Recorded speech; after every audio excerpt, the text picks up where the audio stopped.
नमस्कार दोस्तों, एक बार फिर से आप सभी का स्वागत है।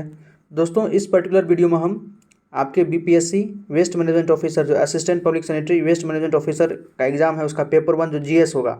ओके, पेपर 1 का जीएस के लिए कुछ हम इंपॉर्टेंट क्वेश्चन डिस्कस करेंगे जो पूछा जा सकता है। इसमें आपका करंट अफेयर्स होगा और सारा जो भी जीएस का टॉपिक सब्जेक्ट होता है सारी चीज़ को हम कवर करेंगे। ओके, स्टार्ट करते हैं दोस्तों, बिना टाइम लैप्स के स्टार्ट करते हैं। फर्स्ट देखिए एनएचपीसी क्या है तो national hydro electric power corporation है।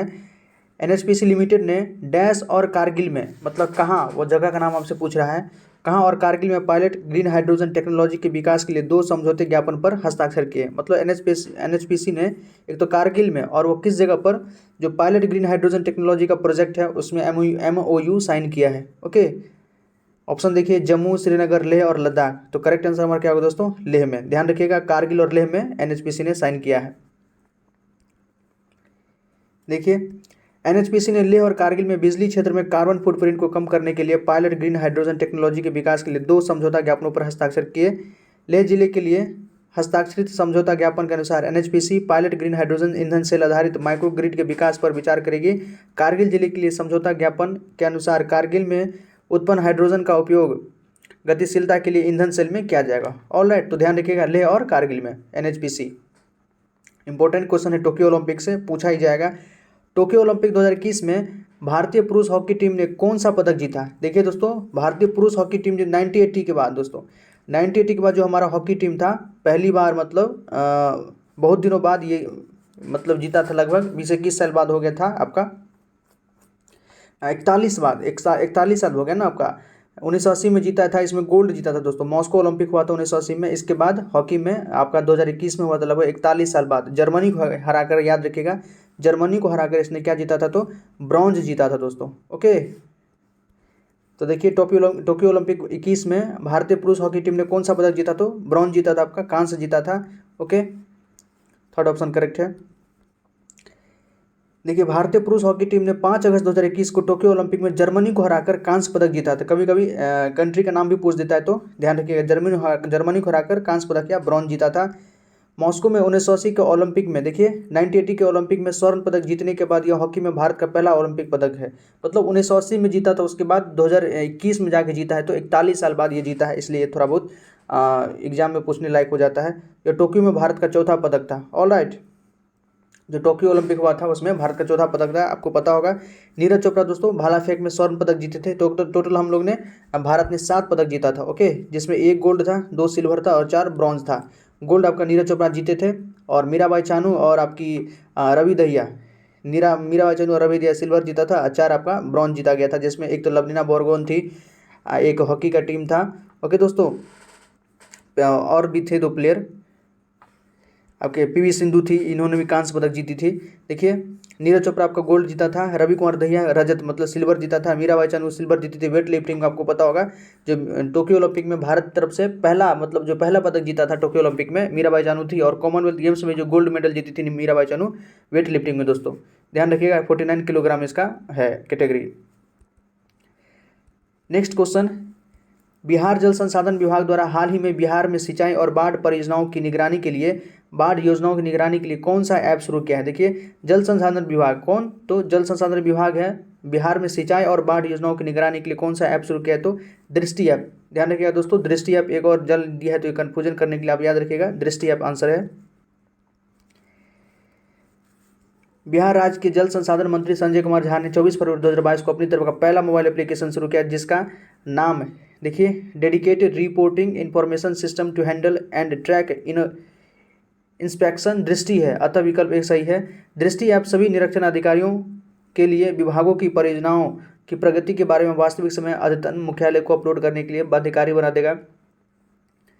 यह हमें विभिन्न योजनाओं की निगरानी में अपने इंजीनियर की दक्षता बढ़ाने में मदद करेगा।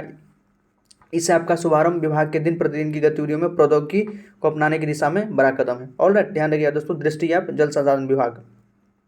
नेक्स्ट क्वेश्चन है हमारा, नेक्स्ट क्वेश्चन दोस्तों, पार्सल की डोर टू डोर डिलीवरी। देखिए, पार्सल की डोर टू डोर डिलीवरी के लिए किस सरकारी मंत्रालय ने इंडिया पोस्ट के साथ साझेदारी की है? मतलब डोर टू डोर डिलीवरी के लिए जो सरकारी इंडिया पोस्ट ने किसके साथ एक प्रकार से कोलाबोरेशन किया है? तो ऑप्शन देखिए आपका, वाणिज्य मंत्रालय, नागरिक विमानन मंत्रालय, विद्युत मंत्रालय या रेल मंत्रालय। तो रेल मिनिस्ट्री के साथ जो इंडिया पोस्ट है उसके साथ मतलब एक कोलाबोरेशन किया है डोर टू डोर डिलीवरी के लिए। भारतीय डाक और भारतीय रेलवे का एक संयुक्त पार्सल उत्पाद जो आपका जॉइंट पार्सल प्रोडक्ट विकसित किया गया जा रहा है, जिसमें डाक विभाग द्वारा फर्स्ट माइल और लास्ट माइल कनेक्टिविटी प्रदान की जाएगी। ओके, स्टेशन से स्टेशन तक मध्यवर्ती कनेक्टिविटी रेलवे के माध्यम से की जाएगी। यह पहला ऐसा अभ्यास होगा जहां माल और पार्सल प्राप्तकर्ता के दरवाजे पर पहुंच जाएंगे। ओके, ध्यान रखिएगा दोस्तों। प्रधानमंत्री नरेंद्र मोदी और उनके नेपाली समकक्ष शेर बहादुर दोवा जो वहाँ के नेपाल के प्रधानमंत्री हैं, 2 अप्रैल 22 को भारत और नेपाल के बीच रेलवे और ऊर्जा क्षेत्रों में 4 दस्तावेजों और समझौता ज्ञापनों पर हस्ताक्षर किया है। ध्यान रखिएगा दोस्तों, टोटल 4 दस्तावेज पर साइन किया है, उनका आदान प्रदान किया गया है। 30 मार्च 22 को कोंकण रेलवे ने अपने पूरे खंड को 100% रेल विद्युतीकरण पूरा कर लिया है। ये भी इंपॉर्टेंट है। 30 मार्च 22 को जब कोंकण रेलवे है अपने पूरे खंड का मतलब 100% रेल विद्युतीकरण पूरा कर लिया है। ओके, नेक्स्ट क्वेश्चन है, किस जनजाति का उल्लेख महाभारत में भी मिलता है? जनजाति रिलेटेड दोस्तों आपका मतलब एक न एक क्वेश्चन प्रत्येक एग्जाम में रहता है, क्योंकि आप जानते हैं पहले भी रहता था, लेकिन जब से द्रौपदी मुर्मू जी भारत की राष्ट्रपति बनी हैं वो संथाल जनजाति से, ध्यान रखिएगा संथाल से है। ये क्वेश्चन भी एग्जाम में कहीं ना कहीं पूछा गया है और आगे भी पूछा जा सकता है। तो देखिए ये क्वेश्चन हमारा, इसलिए जनजाति थोड़ा इंपॉर्टेंट हो जाता है। किस जनजाति का उल्लेख महाभारत में भी मिलता है? बुक्सा है, माहीगीर है, खरवार है या अगरिया है? तो माहीगीर जो जनजाति है इसका उल्लेख महाभारत में भी मिलता है। ऑलराइट, देखिए सही उत्तर माहीगीर है। माहीगीर जनजाति, ये जनजाति मूलतः मछुआरे हैं और उनके साथ उनके संबंध का पता चलता है। इस जनजाति का अस्तित्व का उल्लेख महाभारत में भी मिलता है।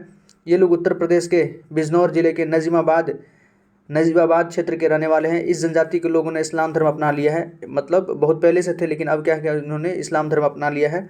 ये जनजाति अपने ही समुदाय में विवाह करते हैं। ओके, कुछ और जनजाति देख लीजिए दोस्तों, क्योंकि जनजाति इंपॉर्टेंट है, पूछा जा सकता है। बुक्सा जनजाति, यह नैनीताल, उधम सिंह नगर, पोरी और देहरादून के क्षेत्रों में पाई जाती है। जनसंख्या की दृष्टि से थारू और सोका के बाद तीसरा स्थान बुक्सों का है। देखिए जनसंख्या की दृष्टि से थारू और सोका के बाद तीसरा स्थान बुक्सों का है। ये स्वयं को धारनागर के पवार वंश के राजपूतों का वंशज मानते हैं। ओके, धारनगर के पवार वंश के राजपूतों का वंशज मानते हैं बुक्स अपने आप को। खरवार, यह कई भारतीय राज्यों जैसे आसाम, झारखंड, बिहार, उत्तर प्रदेश, छत्तीसगढ़, मध्य प्रदेश, उड़ीसा आदि में पाई जाती है। ये सूर्यवंशी है और उन्हें सूर्यवंशी क्षत्रिय खरवार कहा जाता है। ये क्या है? तो सूर्यवंशी और सूर्यवंशी क्षत्रिय खरवार भी कहा जाता है, ध्यान रखिएगा। ओके, और बुक्सा आपका क्या था? आपका राजपूत था। अगरिया, यह भारत की एक जनजाति है। ये लोग मुख्यतः उत्तर प्रदेश और मध्य प्रदेश में पाए जाते हैं। इनमें से मिर्ज़ापुर के आसपास पाए जाने वाले अगरिया लोग ब्रिटिश राज के समय में लोहे का खनन और पिघलाकर धातु बनाने का काम करते थे। ये लोग अगरिया भाषा के साथ साथ हिंदी और छत्तीसगढ़ी भी बोलते हैं। ऑलराइट, नेक्स्ट क्वेश्चन हमारा, थोड़ा स्पीड रख रहे हैं दोस्तों, ऑब्वियसली सारा चीज़ हिंदी में ही आप आसानी से समझ सकते हैं इसलिए। वर्ष 2022 में रिलीज हुई फिल्म सम्राट पृथ्वीराज के निर्देशक कौन है? जो फिल्म अभी आपने देखा भी होगा हो सकता है, अक्षय कुमार जो इसमें थे दोस्तों मेन रोल में, पृथ्वीराज चौहान पर जो फिल्म बना था सम्राट पृथ्वीराज, इसके डायरेक्टर का नाम आपसे पूछ रहा है। ओके, कश्मीर फाइल्स पे भी दोस्तों फिल्म बना था, उस पर भी बहुत सारा मतलब एग्जाम में क्वेश्चन भी पूछा गया, तो उसके डायरेक्टर का नाम क्या था आपको पता भी होगा। कश्मीर फाइल, विवेक अग्निहोत्री उनके डायरेक्टर थे दोस्तों। देखिए पृथ्वीराज के डायरेक्टर आपसे पूछ रहे तो कौन थे? चंद्र प्रकाश द्विवेदी, याद रखिएगा चंद्र प्रकाश द्विवेदी आपके पृथ्वीराज चौहान के डायरेक्टर हैं। सम्राट पृथ्वीराज को प्रसिद्ध लेखक फिल्म निर्माता चंद्र प्रकाश द्विवेदी द्वारा निर्देशित और यश राज फिल्म्स द्वारा निर्मित किया गया था। ओके, देखिए फिल्म राजपूत राजा पृथ्वीराज चौहान के जीवन पर आधारित है। पृथ्वीराज चौहान का नाम आपने सुना भी होगा, तराइन का प्रथम युद्ध, तराइन का द्वितीय युद्ध जो आपने सुना होगा दोस्तों, वही पृथ्वीराज चौहान के बारे में है। फिल्म में अक्षय कुमार ने सम्राट पृथ्वीराज चौहान की और मानुषी छिल्लर ने राजकुमारी संयोगिता की भूमिका निभाई है। मानुषी छिल्लर। नेक्स्ट है, पृथ्वीराज चौहान के पिता सोमेश्वर और माता कपूर देवी थी। उनका जन्म गुजरात में हुआ था और उनकी मृत्यु अजमेर में हुई थी। ये चौहान वंश के राजा थे, उन्हें राय पिथौरा भी कहा जाता है। इंपॉर्टेंट लाइन दोस्तों, कई बार क्वेश्चन पूछा है कि राय पिथौरा के नाम से और किसको जाना जाता है, तो पृथ्वीराज चौहान को। रानी संयोगिता, इनका मतलब प्रेमिका थी रानी संयोगिता, जयचंद्र की पुत्री थी। रानी संयोगिता पृथ्वीराज चौहान की पत्नी थी। जब ये राजा बने तब उनकी आयु 11 वर्ष थी। अजमेर उनके राज्य की राजधानी थी। पृथ्वीराज चौहान का राजधानी अजमेर था। पृथ्वीराज रासो के अनुसार पृथ्वीराज चौहान को 4 भाषाएं आती थी। पृथ्वीराज तृतीय पृथ्वीराज चौहान का क्षेत्रीय नाम था। जो हम पृथ्वीराज चौहान जिसको जानते हैं दोस्तों, जिसका नाम हम सब जानते हैं तराइन के युद्ध वाला, वो पृथ्वीराज चौहान तृतीय थे। इनके बारे में आपने सुना भी होगा, 4 बांस 24 गज अंगुल परमान ताते ऊपर सुल्तान मत चूको चौहान। मोहम्मद गौरी को दोस्तों, मोहम्मद गौरी चूंकि इसको पहली बार में इन्होंने मोहम्मद गौरी को हरा दिया था 1191 में तराइन के प्रथम युद्ध में, और द्वितीय युद्ध में मोहम्मद गौरी इनको हरा देता है। ओके, इनको पकड़ के ले जाता, अपना कंधार ले जाता है। और ऐसी कहानी है कि चंद्रवर दाई उनको बोलता है कि मोहम्मद गौरी को कि पृथ्वीराज चौहान का निशाना बहुत सटीक है, चूँकि इनको अंधा कर दिया रहता है पहले से, तो ये निशाना लगाते हैं। उसी समय में एक बहुत कविता प्रचलित है, 4 बांस 24 गज ताऊ पर सुल्तान मत चूको चौहान। ओके, इसी प्रकार का है, ध्यान रखिएगा, बहुत ही मतलब प्रचलित लाइन है। नेक्स्ट है, बिहार में निवेशक सम्मेलन सह बिहार कपड़ा और चमड़ा नीति 2022 का शुभारंभ किसने किया? तो नीतीश कुमार जी ने किया है दोस्तों, इसका शुभारंभ नीतीश कुमार।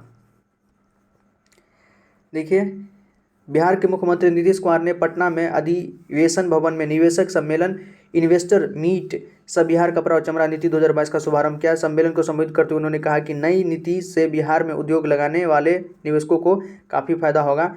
राज्य जल्द ही देश के एक प्रमुख कपड़ा केंद्र बन जाएगा। कपड़ा और चमड़ा नीति पूंजीगत अनुदान, रोजगार अनुदान, बिजली अनुदान, भाड़ा अनुदान, पेटेंट अनुदान, कौशल विकास अनुदान सहित कई प्रकार के प्रोत्साहन प्रदान करता है।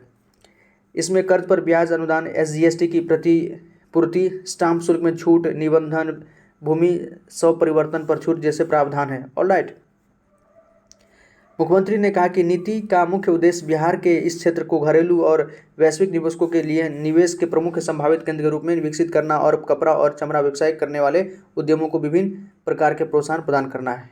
नेक्स्ट क्वेश्चन है, 28 अप्रैल 2022 को किस केंद्रीय मंत्री ने 90 दिवसीय अभियान आज़ादी से अंत्योदय शुरू किया है? ये सारे अभियान से क्वेश्चन अक्सर पूछे जाते हैं। देखिए, आज़ादी से अंत्योदय तक 90 दिवसीय अभियान है, किसने शुरू किया? तो गिरिराज सिंह। दोस्तों ध्यान रखिएगा, जो पंचायती राज मंत्री गिरिराज सिंह, इन्होंने शुरू किया है, गिरिराज सिंह। केंद्रीय ग्रामीण विकास और पंचायती राज मंत्री गिरिराज सिंह ने 28 अप्रैल 2022 को आज़ादी से अंत्योदय तक का शुभारंभ किया है। ओके, 28 अप्रैल 2022 को 90 दिन का है। यह एक 90 दिवसीय अभियान है जिसमें 28 राज्यों केंद्र शासित प्रदेशों के 75 जिलों को 9 केंद्रीय मंत्रालयों की लाभार्थी योजनाओं के साथ संतृप्त करने का मिशन है। अभियान का लक्ष्य 17 चुनिंदा योजनाओं को सीधे लाभार्थियों को संतृप्ति मोड में सहायता करना प्रधान। देखिए, ऑब्जेक्टिव क्या है इसका? तो 17 चुनिंदा योजनाओं को सीधे लाभार्थियों के संतृप्ति मोड में सहायता प्रदान करना है। कुछ एडिशनल देखते हैं। केंद्रीय MSME मंत्री, ये बस ध्यान रखिए दोस्तों कि MSME मंत्री कौन है? तो माइक्रो स्मॉल मीडियम एंटरप्रेन्योरशिप जो हमारा मंत्री उसको कौन है? तो नारायण राणे हैं। ओके, नेक्स्ट क्वेश्चन है, अक्टूबर 21 में ऊर्जा पर्यावरण और जल परिषद CEEW द्वारा प्रकाशित जलवायु सुभेद्यता सूचकांक में भारत के अन्य राज्यों में बिहार का स्थान क्या है? ओके, तो 5वां दोस्तों बिहार का स्थान इसमें है। CEEW में बिहार का स्थान 5th है, ध्यान रखिएगा। देखिए, ऊर्जा पर्यावरण और जल परिषद जो CEW है, council of environment and energy, council of environment energy and water ने अक्टूबर 2022 में 21 में जलवायु सुभेद्यता सूचकांक प्रकाशित किया। इसने मैपिंग इंडियाज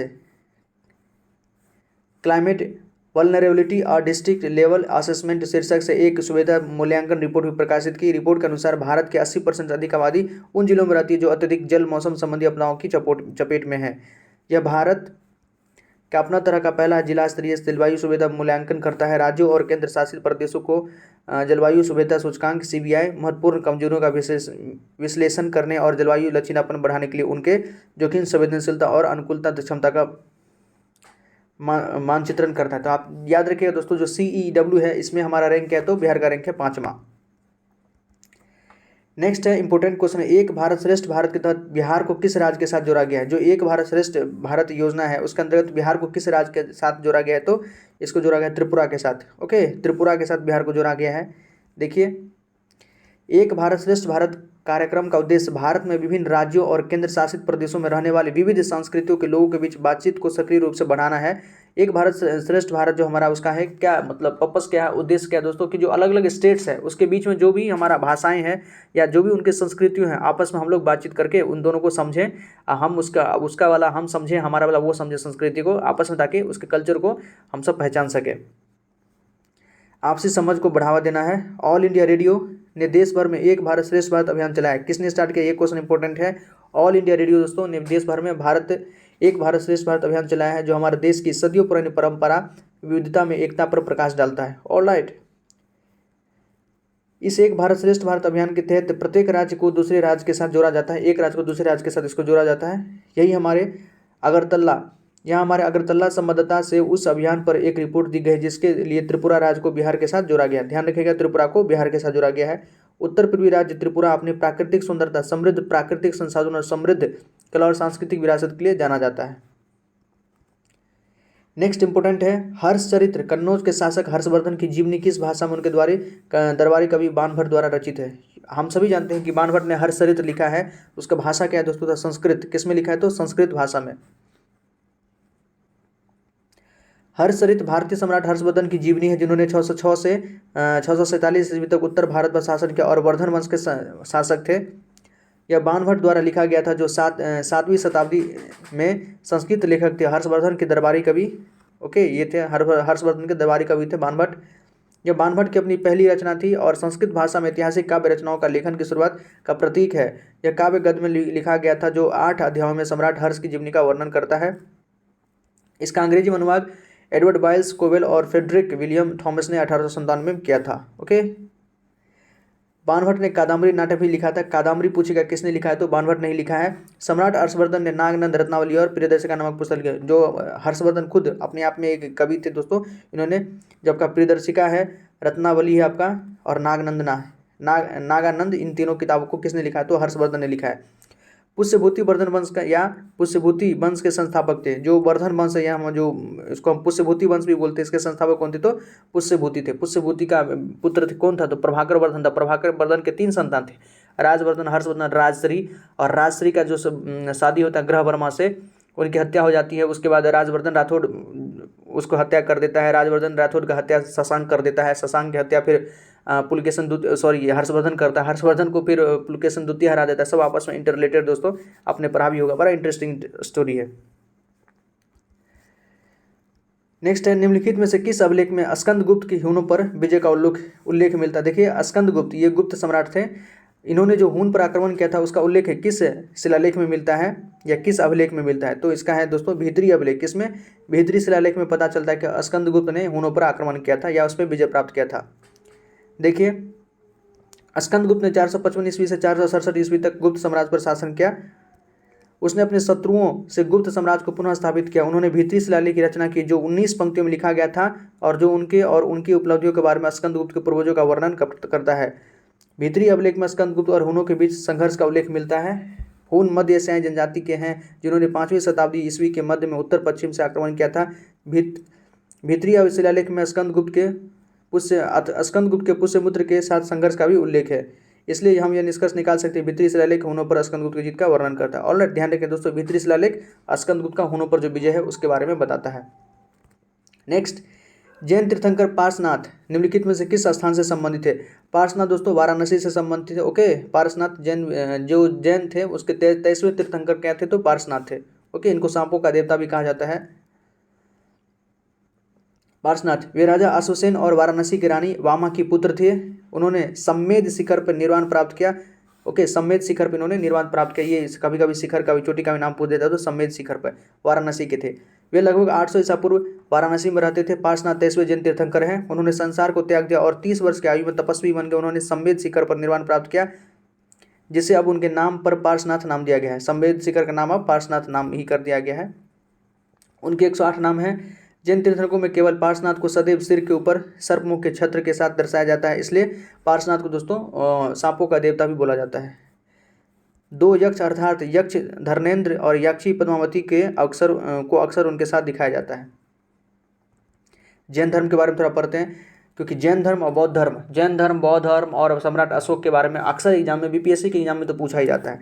जैन धर्म नास्तिक है, ये ईश्वर के अस्तित्व को स्वीकार नहीं करता। जैन धर्म के अनुसार 9 सत्य हैं। ओके, जैन मानते हैं कि उनके आध्यात्मिक विचार और इतिहास 24 शिक्षकों के माध्यम से आरंभित होते हैं, जिन्हें तीर्थंकर कहा जाता है। पहले ऋषभनाथ, जो जैन के पहले तीर्थंकर दोस्तों ऋषभनाथ, इसको आदिनाथ भी बोलते हैं इनको। ओके, आदिनाथ ध्यान रखिएगा, कभी कभी पूछ देता है कि ऋषभनाथ को और किस नाम से जाना जाता है, तो आदिनाथ। 23वें आप जानते हैं पार्श्वनाथ है और 24वें तीर्थंकर भगवान महावीर थे। जैन धर्म को 2 प्रमुख प्राचीन परंपराएं हैं, दिगंबर और श्वेतांबर। दिगंबर और श्वेतांबर कब बना था दोस्तों? तो आप जानते होंगे जब भद्रबाहु अकाल पड़ गया था मगध के आसपास राजगीर में, तो भद्रबाहु यहाँ से चले गए थे कर्नाटक, और जब कुछ दिनों के बाद वहाँ पर से लौटे तो आपस में इनका मतभेद हो गया था।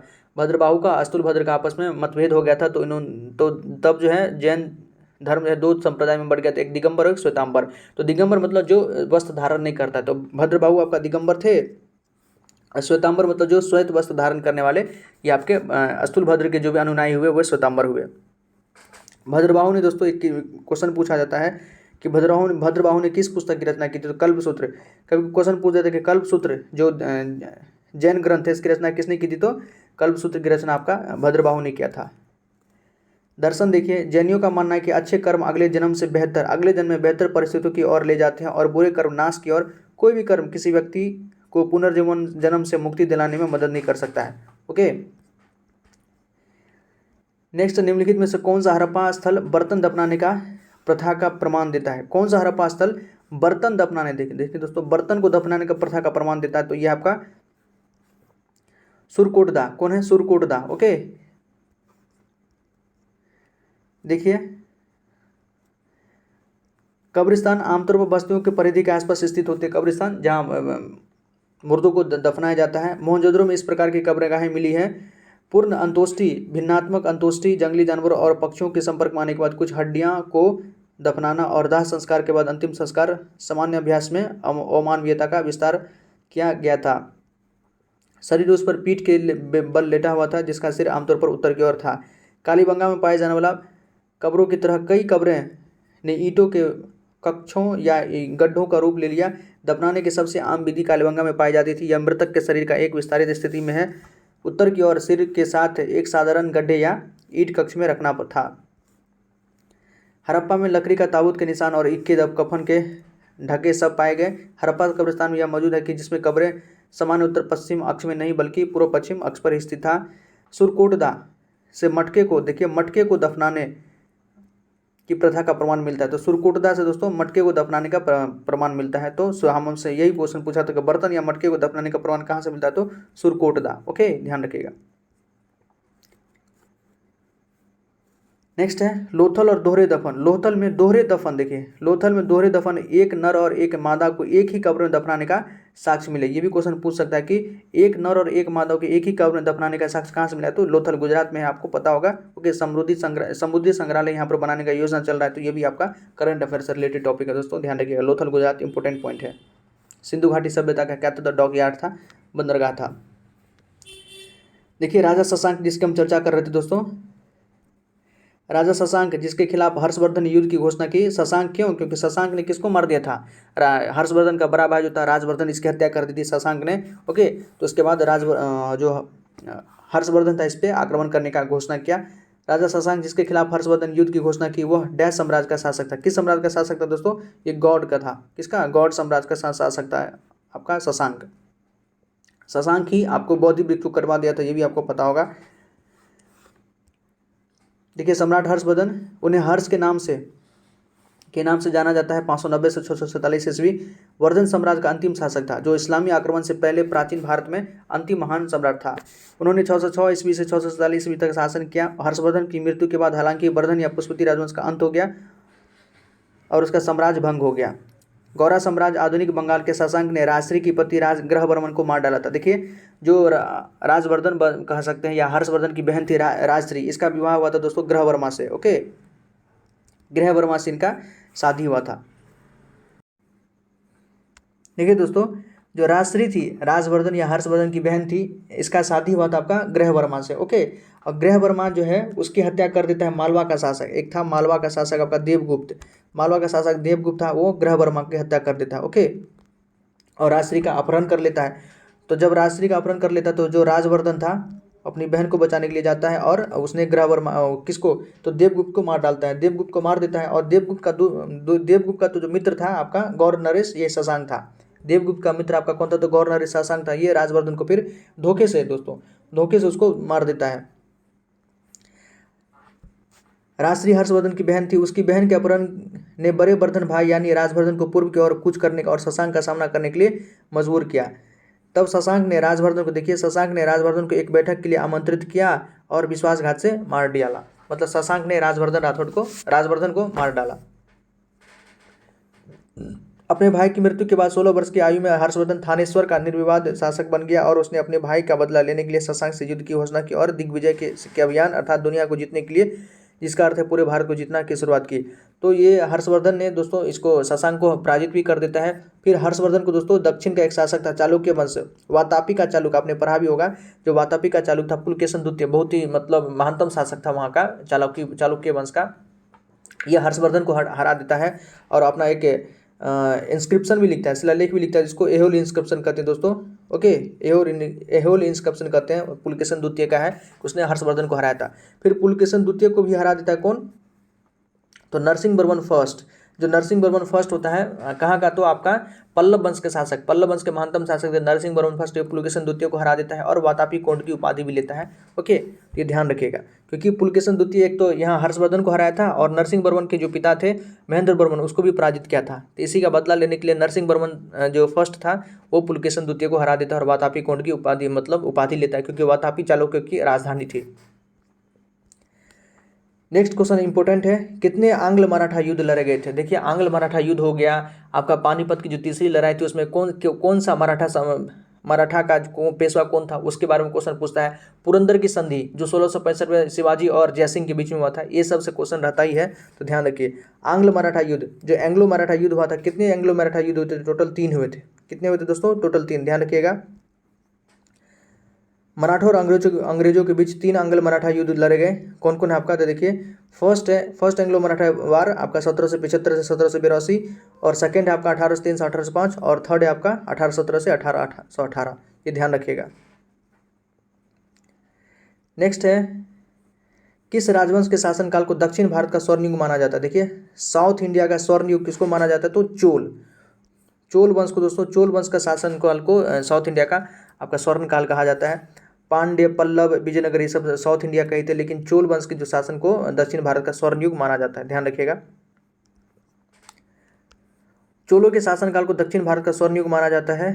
तमिल संस्कृति का स्वर्ण युग, साहित्य के महत्व की विशेषता शाही चोल काल था। चोल अभिलेखों में राजराजेश्वर नाटकम, वीर नुकवियम और कन्नीवाना पूर्णम सहित कई कृतियों का उल्लेख किया गया है। चोल वंश दक्षिणी भारत का तमिल थलस लोकतांत्रिक राजस्थान था, जो दुनिया के इतिहास में सबसे लंबे समय तक राज करने वाले राजवंशों में से एक था। मौर्य साम्राज्य के अशोक द्वारा छोड़े गए 3री शताब्दी ईसा पूर्व के शिलालेखों में चोल के सबसे पुराने दशांश संदर्भ हैं। चोल 2 बार चुके आया था, एक तो 150 से जो 100 से 200 ईसा पूर्व था दोस्तों, उस समय अशोक के समय भी था चोल था, जो संगम वंश पनप रहा था। ओके, संगम में आपका चोर पांडे चोल था, उसमें भी था। और बाद में कुछ 400-500 साल बाद जब ये सामंत था, इसको हरा देता है, सामंत बन के फिर रहा था 400-500 साल बाद, फिर ये दोस्तों जो पल्लव वंश को पराजित करके फिर से चोल अस्तित्व में आया था। तमिलनाडु के 3 क्राउन किंग्स में एक के रूप में राजवंश चेरा और पांड्य के साथ मिलकर 13वीं शताब्दी ईसा तक अलग अलग क्षेत्रों पर शासन किया। देखिए जब चेरा पांड्य था तो उसमें भी चोल था। ओके, ये बहुत पहले की बात है, लेकिन फिर बाद में पल्लव वंश को हरा के फिर से चोल का उदय होता है। इन प्राचीन शुरुआतियों के बावजूद 9वीं शताब्दी के मध्य में वह समय जब एक चोल साम्राज्य की बात करना उचित है, केवल माडियावेल चोल के साथ शुरू होता है। नेक्स्ट क्वेश्चन है, ब्रिटिश शासन को भारत में उखाड़ फेरने के लिए इनमें से किसने फ्रांसीसियों की मदद की थी। ब्रिटिश शासन को मतलब पूरी तरह से उखाड़ फेंकने के लिए किसने फ्रांसीसियों की मदद की थी दोस्तों, तो ये था आपका टीपू सुल्तान। ओके, टीपू सुल्तान ने फ्रांसीसियों की हेल्प किया था, या उससे हेल्प लेके ब्रिटिश को उखाड़ फेंकना चाहता था। देखिए सही उत्तर टीपू सुल्तान है। टीपू सुल्तान 1751 से 1799 इसकी डेथ हो जाती है। मैसूर के टाइगर के रूप में भी जाना जाता है, इसको मैसूर का टाइगर के नाम से भी जाना जाता था। मैसूर राज इन्होंने कहा था कि 100 दिन लोमड़ी से मतलब चूहों की तरह जीने से बेहतर है कि एक दिन शेर की तरह मर जाओ। मैसूर राज दक्षिण भारत के शासक थे। ये रॉकेट, तोपखाना, सिक्का प्रणाली, कैलेंडर और नई भूमि राजस्व प्रणाली के अग्रणी थे आपका टीपू सुल्तान। टीपू सुल्तान और उनके पिता हैदर अली ने अंग्रेजों के आक्रमण के खिलाफ लड़ने के लिए फ्रांसीसी प्रशिक्षित फ्रांसीसियों से अपनी सेना को प्रशिक्षित करवाया था। ओके, उससे एक प्रकार से ट्रेनिंग लिया था, अपने सैनिक को दिलवाया था ताकि ये अंग्रेजों का सामना कर सके। देखिए कई सारा अंगल मराठा युद्ध हुआ, एंग्लो मराठा युद्ध वॉर, कई सारा एंग्लो मैसूर युद्ध कई सारा हुआ था दोस्तों, लगभग 3 हुआ था, 4 हुआ था, जिसमें चौथा में तो टीपू सुल्तान की डेथ हो जाती है। फर्स्ट एंगल मैसूर युद्ध जो हुआ था वो आपका 1767 से 1769 इसके लिए हुआ था, मद्रास की संधि, ये हैदर अली के साथ हुआ था। दूसरा में 1780 से 1784 ये मंगलोर की संधि हुई थी। यहाँ भी यहाँ तो हैदर अली की डेथ भी हो जाती है 1784 में मंगलोर की संधि में। और तीसरा होता है 1790 से 1792, ये इसमें श्रीरंगपट्टनम की संधि होती है, ओके, टीपू सुल्तान के साथ। चौथे में जो होता है आंग्ल मराठा वार, उसमें तो आंग्ल मैसूर वार दोस्तों, उसमें टीपू सुल्तान की डेथ हो जाती है, ओके, 1799 में। नेक्स्ट वीवीआई क्वेश्चन है दोस्तों, वेरी वेरी इंपॉर्टेंट क्वेश्चन है। क्रिप्स प्रस्ताव के संदर्भ में निम्नलिखित में से कौन सा कथन सही है? देखिए क्रिप्स प्रपोजल जो 1942 में आया था, 1942 में आपको पता होगा, भारत छोड़ो आंदोलन से पहले मार्च, भारत छोड़ो आंदोलन आपका अगस्त में आया था, ये मार्च 1942 में दोस्तों क्रिप्स प्रपोजल आता है ब्रिटिश गवर्नमेंट की तरफ से भारत में, ओके। इसके बारे में कौन सा करेक्ट स्टेटमेंट आपको बताना है? फर्स्ट है देखिए, द्वितीय विश्व युद्ध में ब्रिटिश युद्ध के प्रयासों के लिए भारतीय सहयोग प्राप्त करने के लिए मार्च 1946 में, 1946 नहीं दोस्तों 1942 में, ऑब्वियसली उसमें क्या होता है, सेकंड वर्ल्ड वॉर चल रहा होता है 1939 1945 के आसपास तक, तो उसकी मतलब ब्रिटेन की हालत एकदम पस्त हुई होती है, तो वो चाहता है कि थोड़ा यहाँ से हेल्प मिल जाए इंडियन से, तो वो एक प्रकार का प्रपोजल लेके आता है कि यदि आप हमारी मदद करते हैं तो हम आपको मतलब आगे आप हो सकता है कि आपको हम स्वतंत्र कर दें। तो 1946 में नहीं, 1942 में आया था, 1946 में तो आपका कैबिनेट मिशन आया था। सेकंड है, इसका नेतृत्व ब्रिटेन में रामसे मैकडोनाल्ड गठबंधन सरकार के श्रम मंत्री सर रिचर्ड स्टेफोर्ड क्रिप्स ने किया था। जी नहीं, रामसे मैकडोनाल्ड ने, दोस्तों उसमें जो पीएम थे वहाँ के ब्रिटिश के आपके विंस्टन चर्चिल थे, विंस्टन चर्चिल दोस्तों, आपने उनका नाम भी सुना होगा, सेकेंड वर्ल्ड वॉर के समय यही थे आपका विंस्टन चर्चिल, इन्होंने भेजा था, हाँ स्टीफर्ड क्रिप्स को भेजा था कि लाइए आप क्रिप्स प्रपोजल लेके जाइए इंडिया। भारतीय प्रभुत्व को ब्रिटिश राष्ट्रमंडल के साथ रहने या इससे अलग होने की स्वतंत्रता होगी, हाँ ये करेक्ट स्टेटमेंट है। अभी दोनों तो वो हमारा इनकरेक्ट ही था। फोर्थ है, मिशन को इंडियन नेशनल कांग्रेस, मुस्लिम लीग और अन्य भारतीय समूह द्वारा स्वीकार किया गया था, बिल्कुल नहीं, किसी ने इसको स्वीकार नहीं किया था। इवन गांधी जी ने को बोला था कि ये पोस्ट डेटेड चेक है, क्योंकि इसी प्रकार का बातचीत दोस्तों जो फर्स्ट वर्ल्ड वॉर हुआ था उसमें भी इसी प्रकार से उन्होंने भारतीय सेनाओं की मदद ली थी, और बहुत सारे भारतीय सेनाओं की प्रथम विश्व युद्ध में डेथ हो जाती है, तो उसी प्रकार का कुछ यहाँ से भी भारतीय सेनाओं की मदद लेना चाहता था ताकि हम युद्ध में कम बैक कर सकें, लेकिन गांधी जी ने इसको पोस्ट डेटेड चेक बता दिया, ओके। देखिए क्रिप्स मिशन, द्वितीय विश्व युद्ध में ब्रिटिश युद्ध के प्रयासों के लिए भारतीय सहयोग प्राप्त करने के लिए इसे मार्च 1942, लेकिन मार्च 1942 में ब्रिटिश सरकार द्वारा भारत भेजा गया था, ओके, ब्रिटिश सरकार इसको भारत भेजा था। इसका नेतृत्व ब्रिटेन में विंस्टन चर्चिल उसमें थे, वहां के ब्रिटेन के प्रधानमंत्री थे विंस्टन चर्चिल थे। रैमजी मैकडोनाल्ड आपका वो जो गांधी इरविन पैक्ट होता है दोस्तों, या कह सकते हैं कि गोलमेज सम्मेलन जब हो रहा था तो उसमें रैमजी मैकडोनाल्ड थे आपका। गठबंधन सरकार में श्रम मंत्री सर रिचर्ड स्टीफोर्ड क्रिप्स को मतलब उसको कहा था कि आप इस प्रपोजल को लेके जाइए। मिशन का नेतृत्व स्टीफर्ड क्रिप्स ने किया था। लॉर्ड प्रिवी सील उनके साथ थे, हाउस ऑफ कॉमन के नेता आदि सहित राज्य परिषद के अन्य सदस्य भी थे। देखिए इसमें एक भारतीय प्रभुत्व की स्थापना, मतलब भारत ने जो इंडियंस को उसको पूरा पावर दे दिया जाएगा, इस प्रभुत्व को ब्रिटिश राष्ट्रमंडल के साथ रहने या इससे अलग होने की स्वतंत्रता होगी। वो जब चाहे वो अपने पावर का यूज़ करके या तो ब्रिटिश के साथ रह सकता है या वो चाहे इंडिपेंडेंट भी हो सकता है, ऐसा इसमें मतलब प्रलोभन दिया गया था। लेकिन गांधी जी समझ गए कि कुछ होने वाला नहीं है, और उसी के बाद गांधी जी ने मौका का फायदा उठाया कि अभी ब्रिटिश की हालत ख़राब है, हम सब यहाँ पर आंदोलन कर देते हैं, तो उन्होंने फिर भारत छोड़ो आंदोलन को स्टार्ट किया था 1942 में ही अगस्त में। देश के लिए एक नया संविधान बनाने के लिए एक नया संविधान सभा का गठन किया जाएगा। इस सभा में प्रांतीय विधानसभाओं के द्वारा चुने गए सदस्य और राजकुमारों द्वारा मनोनीत भी होंगे, ये भी मतलब इसमें कहा गया था। कोई भी प्रांत जो भारतीय प्रभुत्व में शामिल होने के लिए तैयार नहीं है एक अलग संघ बना सकता है और उसका एक अलग संविधान हो सकता है। नेक्स्ट है, संविधान और ब्रिटिश सरकार के बीच बातचीत से सत्ता का हस्तांतरण और अल्पसंख्यकों के अधिकारों की रक्षा की जाएगी। इस बीच जब तक यह नया संविधान लागू नहीं हुआ तब तक भारत की रक्षा पर अंग्रेजों का नियंत्रण रहेगा और गवर्नर जनरल की शक्तियां अपरिवर्तित रहेगी। पहली बार ब्रिटिश सरकार ने भारत के प्रभुत्व के अधिकारों को स्वीकार किया। भारतीय अपना संविधान स्वयं बना सकते थे। प्रांतों को अलग संघ बनाने का प्रस्ताव 1947 में देश के विभाजन के लिए एक आदर्श साबित हुआ, ओके। ये कुछ बातें थी उसकी। देखिए राष्ट्रमंडल से अलग होने के लिए अधिकार, राष्ट्रमंडल से अलग होने के अधिकार ने बाद के चरणों में पूर्ण संप्रभुता का संकेत दिया। अंतरिम अवधि में भारतीयों को प्रशासन में एक अच्छे हिस्से की गारंटी दी गई थी। प्रस्तावों को अंग्रेजों द्वारा बहुत कट्टरपंथी और इंडियन नेशनल कांग्रेस द्वारा बहुत रूढ़िवादी के रूप में देखा गया था और वो जो पूर्ण स्वतंत्रता चाहते थे। मिशन को इंडियन नेशनल कांग्रेस, मुस्लिम लीग और अन्य भारतीय समूह द्वारा अस्वीकार कर दिया गया था। दोस्तों तीनों ने, इंडियन नेशनल कांग्रेस हो, आपका मुस्लिम लीग हो और भारतीय समूह ने भी इसको रिजेक्ट कर दिया था। हिंदू महासवार उदारवादी राज्यों के अलग होने का अधिकार के खिलाफ थे। ओके,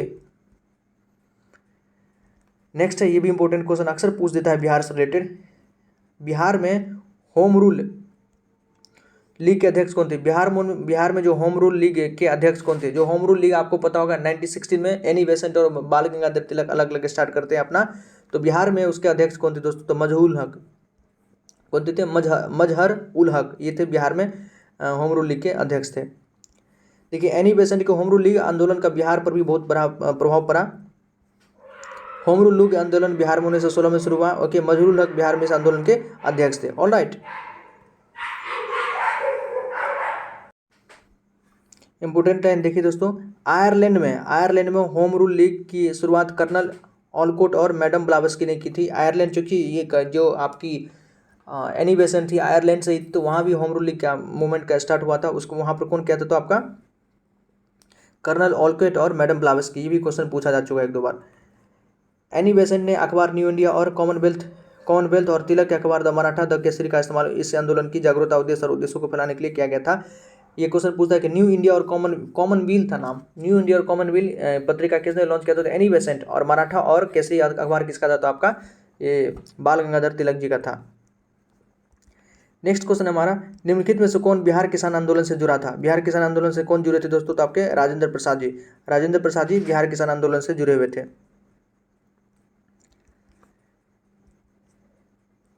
नेक्स्ट क्वेश्चन है, उस नेता का नाम बताइए जिसके विरोध के कारण 1928 में कांग्रेस और मुस्लिम लीग के बीच समझौते की सभी उम्मीदें खत्म हो गई। लेकिन 1928 में कांग्रेस और मुस्लिम लीग के बीच समझौते की सभी उम्मीदें खत्म हो गई। उस नेता कौन था?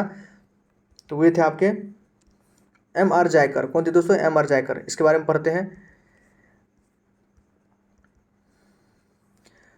मुकुंद रामराव जयकर, M.R. जयकर पूना विश्वविद्यालय के पहले कुलपति थे। वह केवल धाम योग संस्थान में सलाहकार बोर्ड के अध्यक्ष भी थे। 1928 में उन्होंने सर्वदलीय सम्मेलन में भाग लिया और मुस्लिम लीग की मांगे को खारिज करने के महत्वपूर्ण भूमिका निभाई, जिसे मोहम्मद अली जिन्ना ने आगे रखा था। ओके, ये कुछ क्वेश्चन तो दोस्तों इंपॉर्टेंट क्वेश्चन है। आपसे आप खुद इसको मतलब एनालिसिस कर सकते हैं। अच्छे क्वेश्चन हैं। इसमें करंट अफेयर्स भी था, बिहार से रिलेटेड भी था, जीएसजी के भी था, आपका हिस्ट्री रिलेटेड भी था। दोस्तों एग्जाम इसी प्रकार का क्वेश्चन पूछा जाएगा। आगे भी हम कंटिन्यू करेंगे और हम जीएस का क्वेश्चन लाएंगे। और पेपर 2 का दोस्तों बहुत सारा क्वेश्चन हम आपको प्रोवाइड करा चुके हैं। आप डिस्क्रिप्शन बॉक्स में लिंक है प्लेलिस्ट का, वहाँ जाकर आप चेक कर सकते हैं और अपनी प्रिपरेशन को मजबूत कर सकते हैं। एग्जाम डेट आपका तो कंफर्म हो चुका है दोस्तों, 12-13 नवंबर को है। मोस्ट प्रोबेबली एग्जाम हो जाएगा। ओके, तो अच्छे से तैयारी कीजिए। कोई क्वेरी हो तो दोस्तों कमेंट सेक्शन में पूछेगा। बहुत बहुत धन्यवाद। जय हिंद।